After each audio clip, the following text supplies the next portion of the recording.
Hello বন্ধুরা, তোমরা কেমন আছো? আশা করি সবাই ভালো আছো। অনেক দিন বাদে আবার একটা বড় ভিডিও নিয়ে এলাম। আজকে বানাচ্ছি কড়াই পানির।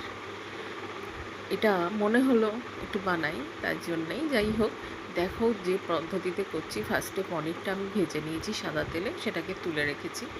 তারপরে রেড ক্যাপসিকাম, সবুজ ক্যাপসিকাম আর পেঁয়াজ যে সাইজের কেটেছি সেই সাইজের হালকা ভেজে আমি এটাকেও তুলে রেখেছি। এবার ইতিমধ্যে বলি, আমি কিন্তু সব সবজিগুলোকে আগে থাকতে একটু জলে ভিজিয়ে রেখেছিলাম। তারপরে যে মশলাটা বানাচ্ছি সেই মশলাটার মধ্যে পেঁয়াজ, আদা, রসুন আর টমেটো সেটাও আমি ভালো করে ভেজে নিয়েছি, একটু নরম করে নিয়েছি। নিয়ে তারপর আমি এটাকে মিক্সির জারে দিয়ে আমি ঠান্ডা করে নিয়ে বেটেছি। এতে মশলার টেস্টটা আরও বেটার হয়, যদিও আমার এটা জানা ছিল তাই করা।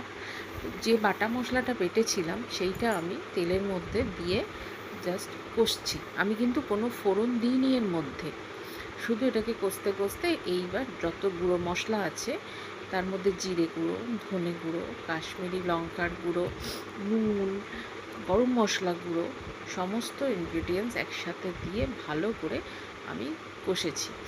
জল ইউজ করিনি, কিন্তু শুধু আঁচটাকে সিমে করে দিয়েছি। গ্যাসের ফ্লেমটাকে সিমে করে দিয়ে আস্তে আস্তে শুধু কষেছি।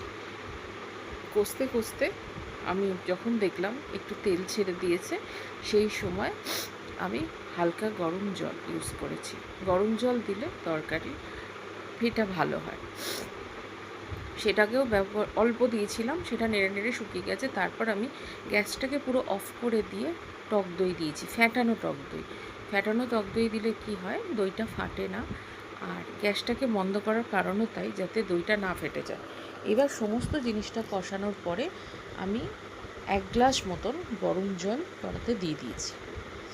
সেইটা ভালো করে যখন ফুটবে তখন কড়াইয়ের মধ্যে যেগুলো ভেজে রেখেছিলাম, মানে পনির, ক্যাপসিকাম, পেঁয়াজ, 2 রকম ক্যাপসিকাম দিয়ে আমি সেটার মধ্যে, গ্রেভিটার মধ্যে দিয়ে দিয়েছি। এবার শুধু জাস্ট ফোটার পালা।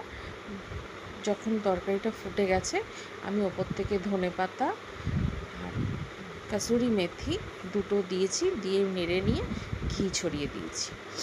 এটাই লাস্ট ইনগ্রিডিয়েন্টস। দেখে নাও কেমন হলো। আমরা যখন বাড়িতে খেয়েছি সবাই বলেছে ভালো হয়েছে, পুরনো টেস্টের মতনই হয়েছে। বাট অনেক দিন বাদে রান্না করলাম এই কড়াই পনিরটা, তাই আমি তোমাদের সাথেও শেয়ার করলাম। আজকের জন্য টাটা, বাই।